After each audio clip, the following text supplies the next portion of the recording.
Volvemos nuevamente para continuar con la agenda que tenemos este día, el último día de este Congreso de Prevención y Control de Enfermedades Crónicas.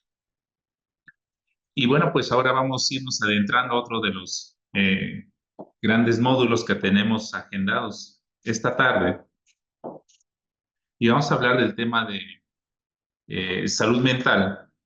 Y ahí, bueno, pues ustedes han visto por diversas situaciones, ya sea tanto porque ahora tenemos más conectividad y más datos de las cosas que funcionan eh, y nos ayudan a recibir más información y también sobre lo que ha pasado durante la pandemia, que hemos tenido algunas situaciones donde se han visibilizado, se han visualizado más las enfermedades mentales y de ahí que seguro estamos que también desde el primer contacto pues, se puede trabajar muchísimo este tipo de manejos, que se puede apoyar también a las personas con alguna situación de salud mental desde el primer contacto, desde el momento en que ellos entran por una puerta al sistema de salud y empiezan a navegar. Entonces, de ahí que hay diversos padecimientos que estarán abordando a lo largo de la tarde, pero vamos a comenzar con uno de ellos, ¿no? Que es el tema de esquizofrenia. Y para eso tenemos y damos la bienvenida al doctor Ricardo Zaraco. Doctor Ricardo, un gusto tenerlo aquí y gracias por aceptar la invitación. Y pues le abrimos los micrófonos y lo escuchamos con atención. Hola, muy buenas tardes a todos. Qué gusto. Muchas gracias por la invitación. La verdad es que me siento muy orgulloso de estar aquí. Espero que lo que les transmita les resulte útil en su práctica cotidiana y que nos dé también, pues, más como, pues, que haga que se visualicen este tipo de padecimientos que a veces están como muy ocultos o incluso muy estigmatizados. Eh, pues es un congreso de enfermedades crónicas, pues la esquizofrenia es una enfermedad crónica, ¿no? Entonces lo dividí en tres módulos la charla para hacerla más como ágil. Cuando hablamos de esquizofrenia, hablamos generalmente como una serie de conceptos que se han ido construyendo, basados en síntomas, claro, que ha ido transformando la forma en cómo observamos la enfermedad mental y una enfermedad tan particular como sería esta, ¿no? Si ustedes observan, hace pues, ya más de un siglo, Benedict Morel empieza a acuñar un término que él llama demencia precoce, que habla como si fuera un precursor demencial, ¿no? En enfermedades, pues, en realidad lo describe una mujer joven de 21 años, que el papá pues la lleva a consulta y describe una serie de elementos muy particulares, principalmente fallas cognitivas.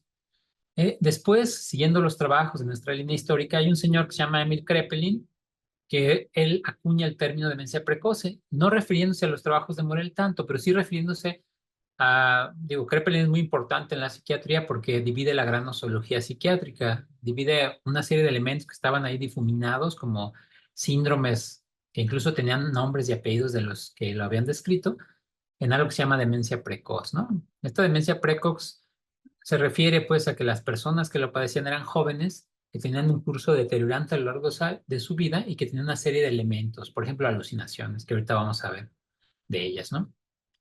Es hasta Bleuler en el 1911 que acuña el término esquizofrenia, que significa pues mente escindida o mente dividida. Bleuler en la observación difiere de Kraepelin al decir que no necesariamente era un curso tan deteriorante, sino que era más bien un curso intermitente, pero que sí, coinciden los dos en que es un curso de por vida, ¿no? Ya después la fenomenología y la psicopatología se va definiendo por Jasper y Snyder, que van acuñando términos que nos hacen como comprender de una manera más clara lo que es la enfermedad hasta llegar a las actuales clasificaciones diagnósticas, que son como manuales que nos ayuda pues a entender cómo, cómo es cómo entender cómo es el diagnóstico de la enfermedad y cómo la sugerencia para poder clasificarlas, ¿no? Entonces, este señor es Bloiler, que decía él que las esquizofrenias, porque no decía que era una sola enfermedad, sino un grupo de enfermedades que tenían una característica particular, la psicosis, ¿no? O sea, es un grupo de psicosis, entendida la psicosis como la presencia de ideas delirantes y de alucinaciones, y cuyo curso es crónico, ¿no? A veces marcado por esta intermitencia que les comentaba, pero curiosamente él sí destaca que no permitían, una vez que iniciaba o irrumpía el síndrome psicótico, no se permitía una completa restitución total, ¿no? ¿Qué se refiere con eso? A que la persona, una vez que empezaba con la enfermedad, no era el mismo, ¿no? Otros clínicos ya más recientes, más cercanos a nosotros, aquí en la foto está Henry A., que él decía que la esquizofrenia, cuando afecta a un ser humano, afecta todas las estructuras de su vida, ¿no? La estructura total del ser humano, su carácter, su conciencia, su persona, incluso eh, tenía ahí comunicación con Vallejo Nájera de España y que decía que pues, comprometía todas las áreas de la existencia del hombre. Entonces, ¿a qué nos referimos entonces cuando hablamos de esquizofrenia? Pues nos referimos a un síndrome clínico donde predomina síntomas psicóticos, pero no son los únicos, ¿no? Tal vez son los más evidentes. Y eso lo podemos ver cuando analizamos la historia natural de la enfermedad. Aquí ustedes pueden ver en la primera parte la fase premórbida de la patología, y en esa fase premórbida lo que observamos continuamente en la fase premórbida es cómo la niñez, como es un trastorno del neurodesarrollo que se neurodegenera, en la niñez, básicamente, lo que ocurre es que los niños que pues, pueden desarrollar en el futuro esta enfermedad pues, son más aislados, menos comunicativos y ya. Antes de que irrumpa el primer episodio psicótico, que es tal vez el parteaguas, que es del que hablaban los autores que les he descrito, ese parteaguas, hacia atrás hay una fase que es la fase prodrómica, que es por lo general en la pubertad o en la adolescencia. En la pubertad y en la adolescencia hay una serie de características donde las personas se van desarrollando, los jóvenes que empiezan pues a vivir a estos cambios en la gran poda neuronal, que empiezan a tener cierto tipo de experimentación. Por ejemplo, algunos llegan a tener sonidos que hablan de lo que hace, escuchar voces atenuadas por horas o por días y luego se quitan, o sentir la sensación de que son vigilados, observados por los demás. Eso también ocurre en los adolescentes, por lo tanto ha sido muy complicado distinguir esta fase prodrómica. Se han agrupado tres grupos de ultra alto riesgo, ¿no? Que son aquellas personas que tienen síntomas psicóticos atenuados o que son familiares cercanos de pacientes que tienen una enfermedad como la esquizofrenia, ¿no? Lo que sí es categórico es cuando irrumpe el primer episodio psicótico, entonces sí parece que la persona se transforma. Cuando hablamos de la presencia del primer episodio psicótico, es cuando comienza con síntomas propiamente llamados psicóticos.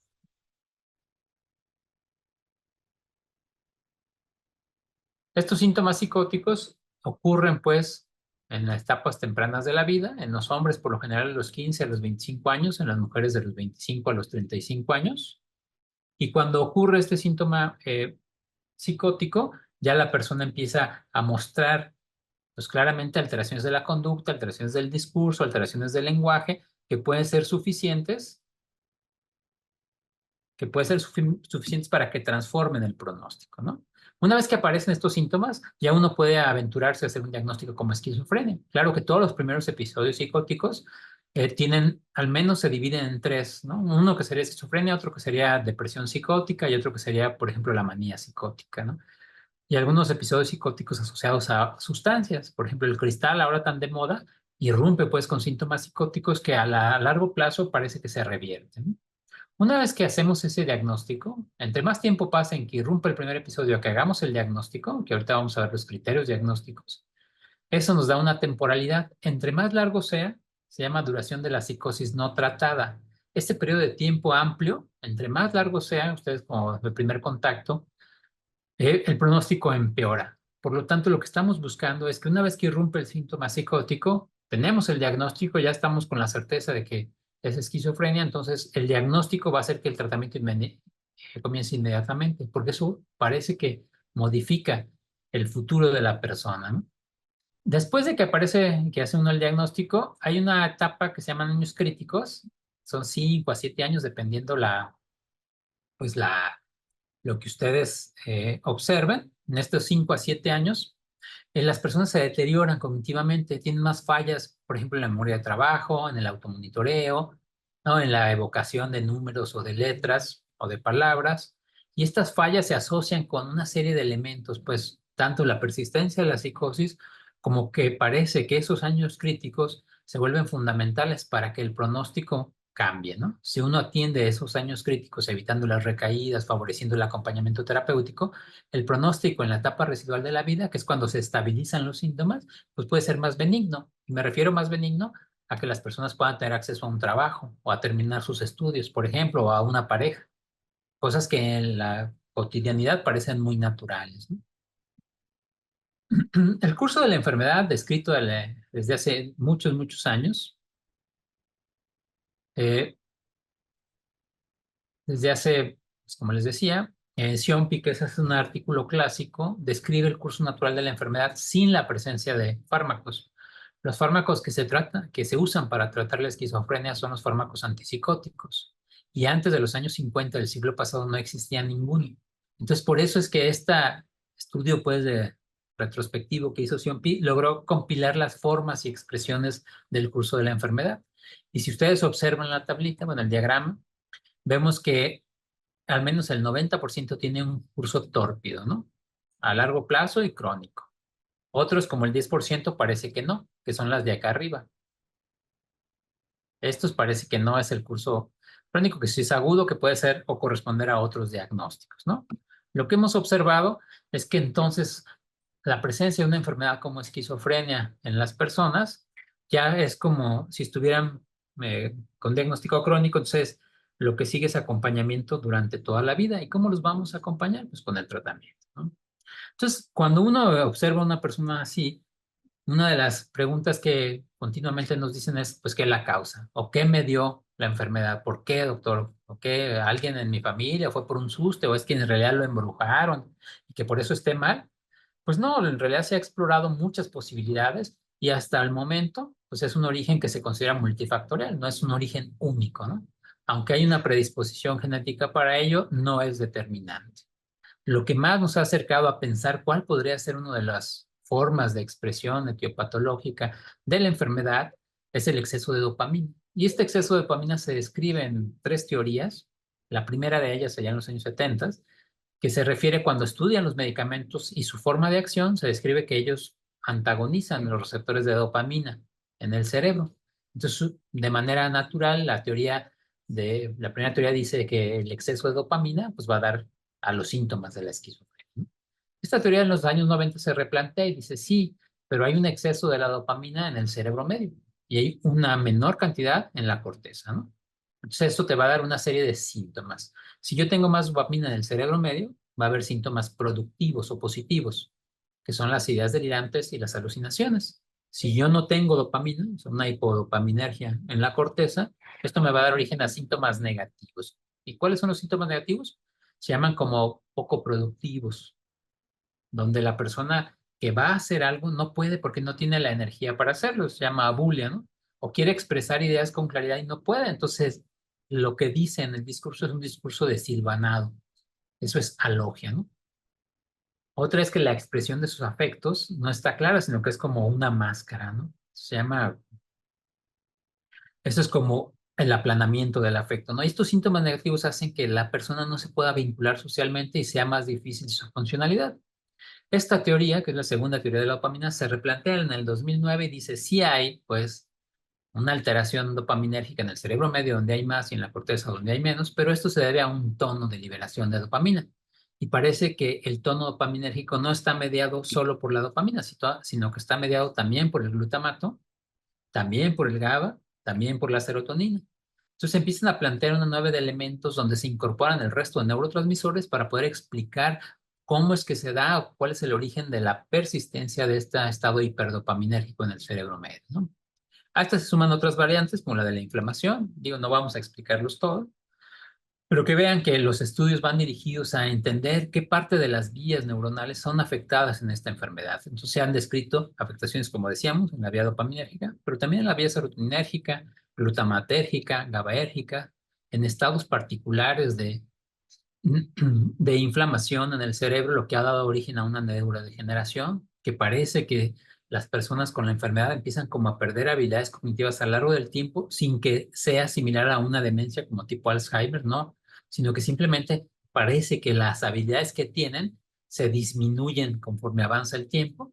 Por lo tanto, se ha dado, pues, toda una revolución al pensar que es una enfermedad del neurodesarrollo, lo cual se ha construido en los últimos años, y que esta enfermedad del neurodesarrollo, dada por ciertas características medioambientales, puede favorecer de que irrumpa, pues, la enfermedad. Entonces, eso nos lleva a pensar qué factores de riesgo se han asociado a esta patología. Y estos son algunos de ellos. Por ejemplo, la edad paterna avanzada, más de 45 años, problemas en el embarazo y parto, como infecciones virales en el tercer trimestre del embarazo, problemas de parto como parto prolongado, desprendimiento de placenta no inserta, etcétera.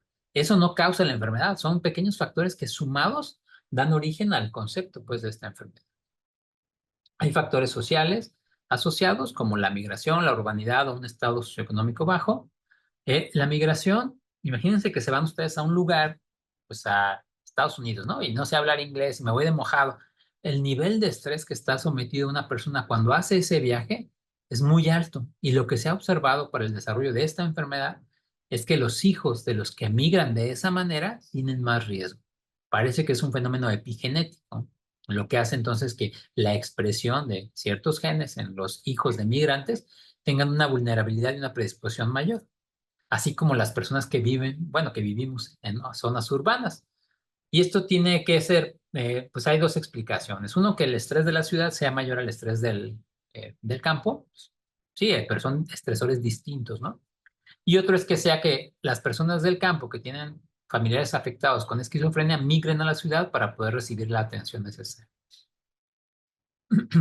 Asimismo, se explica pues el factor socioeconómico como algo que se llama teoría de la deriva social, donde las personas con la enfermedad, pues de tener una posición económica, descienden al siguiente escalón hacia abajo, porque son enfermedades muy caras. Y como afectan edades productivas de las personas, pues, el hombre o la mujer que padece la enfermedad deja de trabajar. Otro factor de riesgo y es el más asociado a la enfermedad, es el factor de riesgo genético. El tener un hermano afectado, un padre afectado, da un riesgo mucho mayor. O el tener, por ejemplo, un gemelo monocigoto, ¿no? Que nos da un factor de riesgo asociado al 46%. Si fuera totalmente genética la enfermedad, porque luego dicen, ya, a mí me dio, ¿me le va a dar a mis hijos? Pues no, o sea, tiene un riesgo mucho mayor, ¿no? Si los dos padres están afectados, es un riesgo similar. Pero esto nos habla de que la influencia del ambiente, pues, sigue presente, ¿no? Que no podemos achacar todo a una característica genética. ¿Qué otros factores ambientales se han observado? Por ejemplo, el uso de marihuana. El uso de marihuana parece ser que te confiere un riesgo duplicado de desarrollar esquizofrenia solo por usarla y usarla más de 50 veces. Entonces ahora con la legalización y eso se hace como más fácil que las personas alcancen ese umbral, ¿no? Entonces, si es una persona susceptible o vulnerable a desarrollar una enfermedad como esta, entonces lo que se recomienda es que no use esa sustancia, ¿no? Entonces lo que vemos es este modelo, ¿no? Donde yo tengo la vulnerabilidad heredada o durante los factores de riesgo durante el embarazo, el parto, o factores de riesgo social como que estén en un estado urbano, que sean hijos de migrantes, etcétera. Y eso se va sumando a una serie de elementos durante la infancia para desarrollar la enfermedad. Una vez que se desarrolla la enfermedad, pues se continúa, ¿no? Se continúa a lo largo del empeoramiento. ¿Y qué vamos a observar nosotros una vez que se desarrolla la enfermedad? Pues este es el conjunto como sintomático de las pues, que envuelve a la esquizofrenia, ¿no? Empezaríamos por los primeros síntomas, que serán los síntomas positivos o productivos. Aquí es fundamental entender que la prueba de realidad está alterada. O sea, las personas en este estado, cuando hay síntomas positivos, pueden tener ideas delirantes. ¿Qué es una idea delirante? Pues es aquella idea que la persona sostiene con convicción, con una convicción absoluta, que no es susceptible de ser modificada por la lógica ni por las pruebas que ustedes les presenten. Entonces, por ejemplo, si yo les digo que a mí me está siguiendo el FBI, ustedes pueden decir, bueno, pues algo hizo, ¿no? Algo está haciendo. Y yo les diría, ¿es posible que me siga el FBI si no vivo en Estados Unidos, si no soy un delincuente, etcétera? Pues las probabilidades son bajas, aunque existe una pequeña probabilidad, ¿no? Entonces, si yo defiendo esa idea con convicción y que ustedes me digan, no, doctor, usted nunca ha ido a Estados Unidos, no, es que nunca, ni siquiera conoce a nadie del FBI, ni siquiera he hecho ningún delito, y yo sigo pensando eso, entonces ahí la idea es que sostiene, se convierte en una idea delirante, ¿no? Porque no puedo yo reducirla por la evidencia externa. Entonces la sostiene la persona con convicción centrípeta, o sea, cualquier interpretación que haya del medio externo puede ser influida hacia la percepción de la realidad, entonces se altera la prueba de realidad, ¿no? Y hay ideas delirantes de tipo referencial, la sensación de que es vigilado, observado, persecutorias, de que lo están siguiendo, erotómanas, ¿no? De que alguien está enamorado de esa persona, nihilistas, de que que no tenga corazón, o de que casos tan raros que pues, uno conoce acá en la clínica, por ejemplo, de un paciente que decía que tenía un gato en el estómago, ¿no? O otro tipo de delirios como celotípicos, ¿no? Donde está convencido la persona de que la pareja le es infiel. Este cortejo sintomático llamado síntomas positivos parece que se asocian a esa hiperactividad dopaminérgica del cerebro medio, como les decía, ¿no? Y luego siguen algunas expresiones conductuales. Por ejemplo, si uno está con ideas delirantes de daño, pues uno va a estar aterrado, temeroso, entonces uno puede observar esas conductas, ¿no? O si el sujeto dice que lo están persiguiendo, pues va a estar muy desconfiado con los demás. Si tiene alucinaciones, las alucinaciones se entienden como aquella percepción sin objeto, o sea que yo pueda ver, oír, oler, saber o sentir cosas que no está el objeto que genere ese estímulo. Las más comunes en la esquizofrenia son las alucinaciones auditivas, o sea, la persona escucha que le están hablando o que hablan de él. Casi siempre son dos o más, ¿no? Entonces, imagínense que está la persona ahí sentada y está escuchando un diálogo de dos personas que dicen, mira cómo está hablando, mira cómo se mueve, seguro está diciendo puras tonterías, y el otro le contesta, y el sujeto es un sujeto pasivo de esa actividad, eso les angustia mucho, ¿no? Después siguen los síntomas negativos, que son los que les había descrito. Esta disminución, pues, se llaman síntomas negativos o deficitarios porque producen un déficit en el movimiento, en el pensamiento, en el lenguaje de los pacientes. La conación, o sea, la voluntad está afectada. Yo recuerdo pacientes que uno le dice, oiga, ¿y por qué no se para a ver la tele que tanto le gusta? No sé, doctor. ¿Y quiere ver la tele? Sí, sí, yo diario quiero ver la tele, pero está acostado en su cuarto y tiene que ir a la sala y no puede hacer la acción de levantarse de la cama y caminar a la otra habitación, ¿no? Esos son síntomas deficitarios o negativos. Se pueden observar, por ejemplo, con el humor sin variación en el planeamiento afectivo, con la cara poco expresiva, son muy aislados, les cuesta trabajo mucho la socialización, muestran muy poco interés en actividades que la mayoría de las personas les da interés. Hay descuido en su aseo personal o incluso el discurso es, como les decía, un poco desilvanado, un poco claro, vacío, sin mucho sentido ni contenido, ¿no? Luego siguen los pensamientos desorganizados, que podrías atribuirse a otra esfera sintomática, donde el pensamiento, uno conoce el pensamiento solamente a través del lenguaje. Entonces, si el pensamiento está desorganizado, el lenguaje se desorganiza, se fragmenta. Yo me imagino pues a las ideas como ladrillos, ¿no? Entonces uno cuando expresa una serie de ideas es como si formara una pared. Acá el pensamiento está tan fragmentado a veces que no pueden incluso concluir ideas, entonces pueden pasar de estar hablando de una cosa, dejan de hablar y empiezan a hablar de otra, o interrumpen, o hay como interrupciones propias del discurso, como neologismos, ¿no? Palabras nuevas, eh, u otras características, ¿no? Entonces uno los puede observar a través de la forma en cómo expresan ese lenguaje, ¿no? Desde la desorganización, donde no se entiende nada de lo que dice la persona, hasta pues temas sin conexión, como les decía, o discurso en muchos detalles, pero sin que llegue a ningún lado, ¿no? Y se asocia a ciertas características, ¿no? Otros son los síntomas motores observados, que en realidad puede haber una disminución de la actividad motriz, hay síntomas neurológicos blandos y puede llegar a incluso a tener manierismos o movimientos estereotipados, ¿no?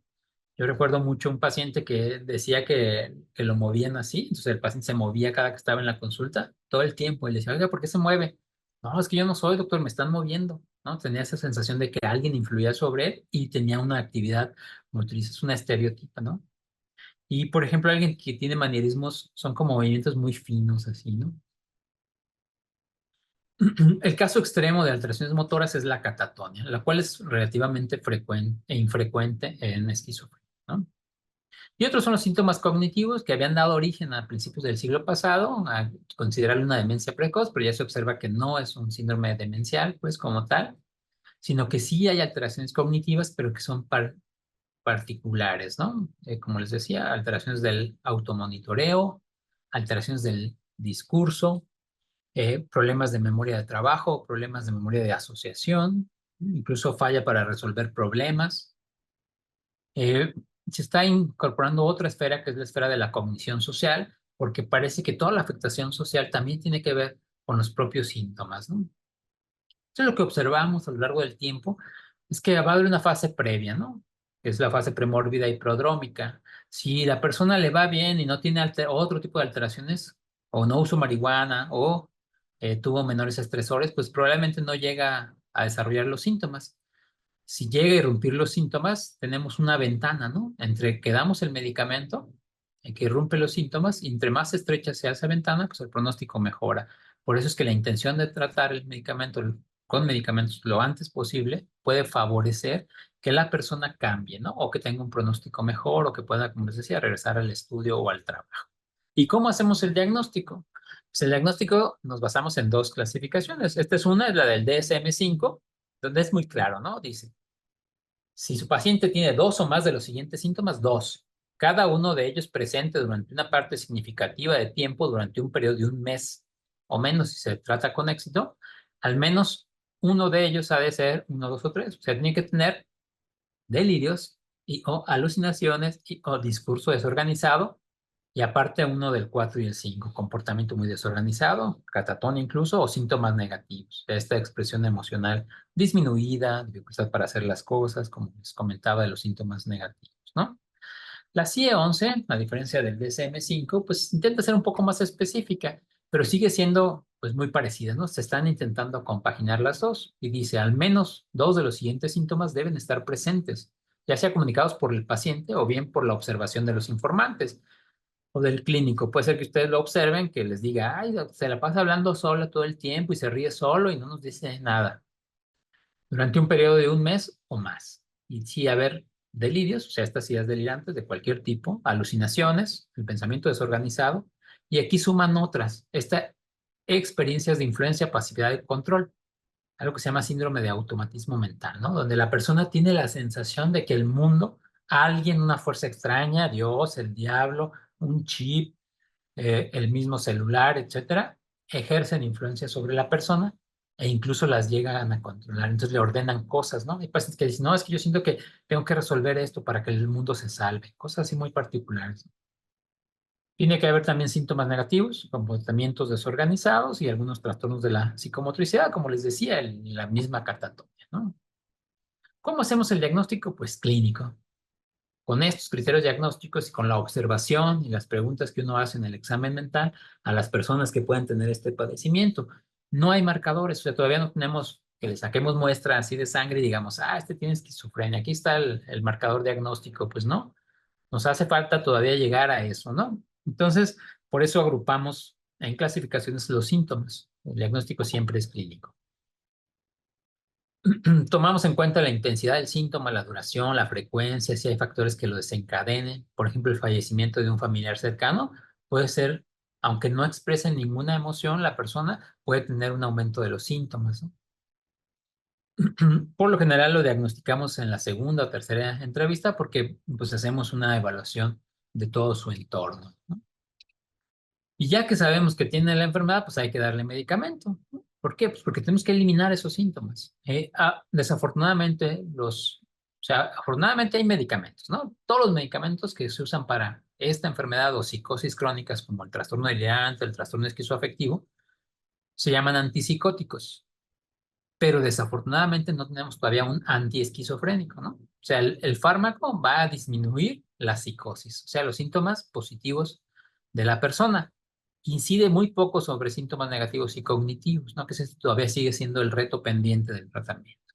Entonces, buscamos lo antes posible disminuir esos síntomas positivos o los otros, mejorar su calidad de vida y auxiliar en la recuperación. Entonces, dividimos en tres fases el tratamiento. La fase aguda, que es cuando hay síntomas agudos donde pueda el sujeto ser disruptivo, ¿no? Romper cosas, tirar espejos, romper las fotografías. Hay pacientes que a veces rompen sus propios papeles porque creen que alguien se va a aprovechar de eso. Eso es muy raro, que lleguen a ese grado de disruptividad, pero esa es una de las indicaciones para tratar de manera inmediata de sus síntomas, ¿no? Empezar o disminuir lo más posible alguna alteración de la conducta y empezar la alianza terapéutica. Eso nos va a dar la segunda fase del tratamiento, que es la fase de estabilización, donde buscamos reducir el estrés, disminuir los síntomas ya de manera consistente y disminuir la presencia de efectos adversos también. Y nos lleva a la tercera fase, que es la fase de mantenimiento, ¿no? Aquí buscamos la recuperación funcional de las personas. ¿Y cómo se logra eso? Pues manteniendo la remisión sintomática y ayudándolo con otras intervenciones, ¿no? Que pueden ser intervenciones psicosociales. Pero hasta el momento, hasta hoy, el tratamiento de la esquizofrenia y otras enfermedades similares es el uso de antipsicóticos. Sobre ese se fundamenta el resto de intervenciones. Si no tiene medicamento, ya se ha observado que aunque des el mejor psicoanálisis, el mejor entrenamiento de habilidades sociales, la mejor terapia cognitivo-conductual, no va a mejorar. Mejoran ya que están estables, que tienes el fármaco antipsicótico, empieza a mejorar el resto, pues, de cortejo sintomático. E incluso puedes llegar a que la persona logre su independencia económica, su independencia afectiva, etcétera, ¿no? En cambio, si no damos el tratamiento adecuado, nos esperamos para usar estos fármacos, pues podemos aumentar el costo total del tratamiento, aumentar el estigma, y eso hace entonces que haya más riesgo de recaídas o de un pobre control de la enfermedad, ¿no? ¿Y qué fármacos utilizamos? Pues utilizamos los antipsicóticos, siempre, ¿no? ¿Por qué? Pues porque son los que hay, ¿no? Los fármacos antipsicóticos comienzan en la década de los 50 con la clorpromacina, que fue el primer fármaco que se pudo demostrar que disminuía los síntomas psicóticos, ¿no? De ahí surgen el resto de medicamentos, y seguro ustedes han de haber escuchado algunos, como el haloperidol o la levomepromacina, ¿no? Después de que empieza este gran grupo de medicamentos que actúan sobre el receptor de 2-dopamina, son antagonistas de ese receptor, viene una revolución, ¿no? Porque ya los pacientes podían irse a su casa con medicina sin que tener forzosamente que estar internados, ¿no? Entonces, eso permite la gran apertura de los manicomios, ¿no? O de los nosocomios psiquiátricos. Después surge como base molecular un medicamento que se llama clozapina, que sigue siendo hasta el momento el mejor fármaco que hay para esta enfermedad. La clozapina da el origen a una serie de medicamentos que se llaman atípicos, porque el bloqueo que tienen sobre el receptor de 2 es reversible, no como los previos, que es irreversible, ¿no? Y de estos, uno puede observar que es muy común que en los hospitales o en los consultorios haya risperidona, olanzapina, quetiapina, ciprasidona, paliperidona, iloperidona, acenapina, todos ellos son de segunda generación. Para este siglo se empieza a experimentar ya de una manera más activa en otras formas eh, posibles orígenes etiológicos de la enfermedad, como veíamos al principio, fármacos contra el glutamato o para modular el NMDA o para mejorar la transmisión GABAérgica, serotoninérgica. Pero hasta el momento todos los fármacos que hay en el mercado que son eficaces, que están aprobados, actúan sobre D2.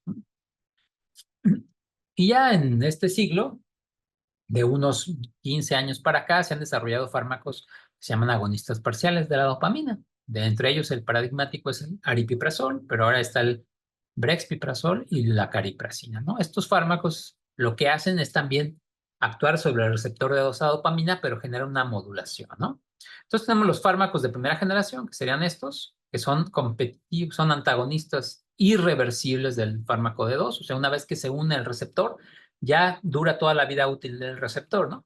Estos fármacos están asociados a más niveles de factores de efectos adversos extrapiramidales. Surgen los fármacos, como les decía, los fármacos de segunda generación que tienen esta unión en el receptor de 2 a la dopamina, es una unión reversible, entonces tiene algo que se llama hit and run, entonces se pegan y luego se despegan con una constante de asociación-disociación. Entonces se pega, se despega, se pega, se despega. Y eso permite mantener un tono dopaminérgico. Aparte de esa característica, tiene una otra característica, ¿no? Que actúan también sobre los receptores 5-HT2A, que son presinápticos y que favorecen a que la dopamina se mantenga en un tono mantenido, ¿no? Que no aumente ese tono dopaminérgico o no disminuya, para evitar que tenga un aumento en la hendidura sináptica de la dopamina. Y los de tercera generación, que son agonistas parciales, buscan pues revertir este efecto de que si hay mucha dopamina en el cerebro medio, pues ahí van a funcionar como agonistas, ¿no? Perdón, como antagonistas, peleando por el sitio de la dopamina. Y donde no hay, que sería en la corteza, donde hay menos dopamina, en esta teoría de las diferencias dopaminérgicas en el cerebro, actuarían como falsa dopamina, ¿no? Para que la persona entonces tenga menos síntomas negativos y menos síntomas positivos.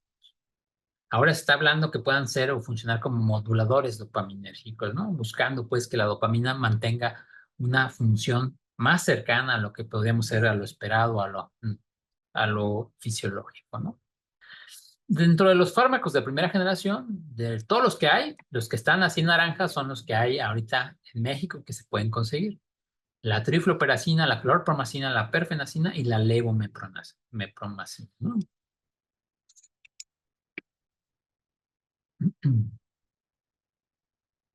Que son de una familia que se llama la familia de los fenotiazínicos. La otra familia son los no fenotiazínicos, donde se comprende otra mayor familia, pero siguen siendo de primera generación. De aquí se observa el flupentixol y el ciclopentixol como tiosantenos, la sulpirida y el haloperidol. Tal vez el más conocido sea el haloperidol, pero siguen siendo fármacos de primera generación. Dentro de los fármacos de segunda generación son estos que están también en naranja, ¿no? La amisuprida, la paliperidona, la olanzapina, la risperidona, la quetiapina, la iloperidona, la ciprasidona cada vez se usa mucho menos, el certinol ya se retiró del mercado y la clozapina todavía sigue, ¿no? Y es la que tiene mejores tasas de respuesta. ¿Por qué no se usa de primera opción clozapina? Porque se ha asociado en un porcentaje muy bajo, menos de 1 en 1 millón, algún efecto adverso que se llama granulocitosis, ¿no? Entonces, este efecto adverso pues, puede predisponer a que la persona sea susceptible de infecciones y muera. Entonces, es reversible, por eso es estar como cuidándoles. Los primeros 4 meses son los de más riesgo, entonces requiere un protocolo muy, muy particular. Pero de primer contacto se usa el resto de fármacos, ¿no? Para pacientes que son resistentes a estos fármacos de primera o de segunda generación, eh, para ellos sí se usa o está indicada la clozapina, no de primera línea, ¿no? Y los de tercera generación o de segunda, dependiendo al autor que ustedes lean, son estos agonistas parciales. Los que hay en México es el aripiprazol y el brexpiprazol. ¿Y a qué nos enfrentamos cuando uno da los medicamentos? Pues a muchos efectos adversos, ¿no? Como todos los fármacos que usamos. Los antipsicóticos de primera generación generan muchos efectos extrapiramidales. Generan, por ejemplo, rigidez, la fasis en máscara, temblor, la cuenta monedas, marcha a pasos cortos, ¿no? O incluso pueden ser tan graves que lleguen a generar distonías, ¿no? En otro caso, otro trastorno o efecto adverso es la acaticia, como esta sensación subjetiva de tener que moverse, que les puede angustiar mucho, o incluso que a largo plazo se están más asociados con el riesgo de desarrollar disquinesia tardía. Una vez que empieza un movimiento disquinésico, ya no hay vuelta atrás, ¿no? Los de segunda generación están más asociados a problemas metabólicos. Ustedes veían en la charla pasada de obesidad, pues estos fármacos pueden favorecer el aumento de la glucosa, de los triglicéridos y del colesterol en sangre, ¿no? Por eso se tienen que asociar a medidas higiénico-dietéticas como mejorar el ejercicio o que sea una dieta balanceada. A lo que nos enfrentamos, los que vemos pacientes como esto, es que aunque sean buenos fármacos, los que están en el mercado, todos sirven y sirven muy bien, pero lo que nos enfrentamos es a esto, que muy pocos a largo plazo mantienen un tratamiento de manera adecuada. De hecho, lo que observamos es que a 4 años en estos estudios, el 80% deja de tomar el medicamento. Para eso se han buscado otras opciones, como son los fármacos de depósito, ¿no? O antipsicóticos de larga acción. De primera generación están estos tres: decanoato de haloperidol, flupentixol y sucralpentixol, y de los atípicos, la risperidona de acción prolongada y el palmitato de paliperidol. Buscando pues que la persona que ya tiene una enfermedad como esta pueda mantener su tratamiento a lo largo de la vida y que si le genera mucho malestar y lo deja, pues va a recaer. Entonces lo volvemos a iniciar medicamento, lo vuelve a dejar, vuelve a recaer, le volvemos a iniciar medicamento, vuelve a dejar, vuelve a recaer. Y esto genera un síndrome como este síndrome de la puerta giratoria de los hospitales, ¿no? Entonces, por eso se han buscado otras opciones farmacológicas que ofrecer. En conclusión, pues la enfermedad es la esquizofrenia o grupos, porque la expresión sintomática es muy heterogénea en las personas que lo padecen. Son enfermedades graves porque afectan la funcionalidad de las personas en etapas productivas del desarrollo. Son enfermedades crónicas que tienen muchas comorbilidades. Enferman de lo mismo que enfermamos el resto de personas, solo que viven 20 años menos. ¿Por qué? Pues porque tienen menos cuidados generales, no se diagnostican, Si se les sube los triglicéridos, no van a consulta, no llevan, no se revisan, etcétera, ¿no? Entonces, los tratamientos que les acabo de mostrar son tratamientos que van a incidir principalmente sobre los síntomas positivos, pero no son fármacos que curen la enfermedad, solo la controlan, ¿no? La contienen. Una vez estable, pues, la enfermedad, pues podemos recurrir a otro tipo de intervenciones, que son las intervenciones no farmacológicas o psicosociales, y ahí los psicólogos son expertos, ¿no? Pero si no está bien tratado, aunque le ofrezcamos la mejor psicoterapia, la posibilidad de recaída o de que el paciente no mejore es muy alta, ¿no? Entonces, tenemos que tener algunas consideraciones, que son las del padecimiento que acabamos de revisar, algunas del paciente, la lejanía, la predisposición a tomar medicamentos, la conciencia de enfermedad, entre otras, y el uso, pues, de medicamentos. Lo que yo recomiendo es que si ustedes tienen el medicamento y tienen un paciente con esquizofrenia, pues que usen el medicamento, ¿no? ¿Cuál? Me van a decir, ¿cuál le doy, doctor? Si uno de primera, de segunda generación, pues dale el que tienes, porque es mejor tratar a las personas con la enfermedad que no tratarlas, ¿no? El riesgo de suicidio es muy alto, llega a ser hasta del 10%. Entonces, si yo ofrezco un tratamiento, aunque sea un tratamiento que no es el ideal y que le voy a mantener sin síntomas positivos, corre entonces, pues, pues estamos ganándole a la enfermedad, ¿no? Aunque sea en una pequeña proporción. Muchas gracias. Gracias, doctor Ricardo Zaraco Álvarez, nos ha acompañado esta tarde. Digo, también una ponencia bastante completa. Tenemos algunas preguntas, doctor, si nos apoya con algunos de sus comentarios. Nos Sí, comentan cuáles son los medicamentos antipsicóticos más usados y efectivos desde su práctica clínica. sí. De los fármacos antipsicóticos efectivos, todos son efectivos. O sea, todos sirven para los síntomas psicóticos. Los más usados, de segunda generación, el más usado es la risperidona, seguido de la olanzapina. Y ya se está colando el aripiprazol, ¿no? De los de primera generación, el más usado sigue siendo el haloperidol. Perfecto, muchas gracias, doctor. También nos comentan si eh, actualmente cuál sería el tratamiento indicado en México para síntomas negativos y cognitivos. Mm, Desafortunadamente, cuando uno revisa todos los metaanálisis que hay de síntomas positivos y síntomas, perdón, de tratamientos que hay para síntomas negativos y síntomas cognitivos, la mayoría de cambios en las escalas de medición es 1 o 2 puntos. Y las conclusiones a las que llegan los autores dicen es que son resultados modestos. ¿Qué quiere decir? Pues que la verdad es que sí mejoran, pero poquito. O sea, no son así contundentes. Con los agonistas parciales, lo que he observado es que a veces sí favorecen que tengan una mayor energía para moverse o para hacer algunas cosas, pero no en todos los pacientes. O sea, la verdad es que nos hemos quedado de ver, pues, como especialistas en proveer mejores tratamientos para síntomas cognitivos y negativos. Para eso nos apoyamos de otro tipo de intervenciones no farmacológicas, como la remediación cognitiva, el entrenamiento en habilidades sociales, la terapia cognitivo-conductual para síntomas negativos. Y nos comentan también si el manejo de este padecimiento, esta afección, se acompaña de terapia psicológica. Sí, lo más recomendable en todas las guías es que una vez que esté estable la persona, sí se dé una intervención psicológica o psicosocial.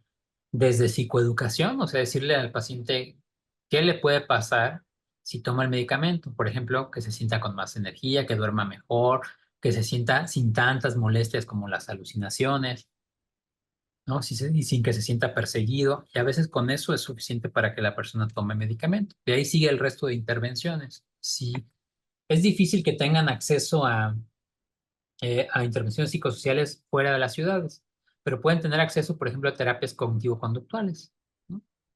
Terapias en mentalización, etcétera. Muy bien, muchas gracias, doctor. También nos comentan, ¿la esquizofrenia es una urgencia? ¿Qué es lo que los lleva a las ideas suicidas? Y hay dos variantes para hablar del suicidio, ¿no? La esquizofrenia es una urgencia solo cuando el paciente se quiere matar o cuando quiere matar a alguien, ¿no? O hacer daño o es que se vuelve su conducta disruptiva, que son los menores de en los casos son menores, ¿no? Y imaginen como la esquizofrenia como si fuera la hipertensión arterial, ¿no? Yo les diría, ¿la hipertensión arterial es una urgencia? Pues me van a decir sí, si sobrepasa tal nivel de mercurio, ¿no? No, si está estable, pues es igual. La esquizofrenia con un tratamiento adecuado puede ser el resto de su vida y estar estable y nunca requerir una atención de urgencia. ¿Cuándo es la urgencia? Cuando la persona está muy disruptiva que puede poner en riesgo a terceros o a sí misma, ¿no? Cuando se pone en riesgo a sí mismo es que puede cometer suicidio, es por ejemplo cuando tienen ideas delirantes, que hablan de decir, si yo me mato, se va a salvar el mundo, por ejemplo, ¿no? O si yo me suicido, voy a hacer que este gobierno cambie, cosas así muy, muy, muy particulares que he escuchado a los pacientes. O que escuchan que les dicen, ¿no? Que les hablan y les dicen, ah, mátate, tú no sirves para nada, mejor muérete. Entonces actúan en consecuencia de la alucinación. Esos son como cuando están inestables, ¿no? Y hay una característica, por ejemplo, que también se pueden llegar a suicidar los pacientes jóvenes, principalmente hombres, después de su primera hospitalización, sobre todo si tienen un nivel académico alto. Parece ser que se dan cuenta de que la enfermedad va a ser para toda la vida y que es muy desagradable. Pues después de la hospitalización, a la tercera o cuarta semana, se suicida, que son los dos grupos de pacientes que pueden llegar al suicidio. Muchas gracias, doctor. Y también nos comentan qué hacer con pacientes que tienen poca o nula red de apoyo, que abandonan su tratamiento y acuden a consulta de forma consecutiva por cuadros sintomáticos. Digo, ahí lo que pueden hacer, si sí van a consulta, buscar una alianza terapéutica con ellos y buscar la opción de un medicamento de depósito, que cada que vaya, pues reciba una dosis. Y si no hay red de apoyo que les provea o que supervise la toma del medicamento, pues ustedes ya están convencidos de que cada mes que vayan, pues van a recibir un medicamento y eso los va a mantener relativamente estables. Perfecto, también nos comentan que en su experiencia, doctor,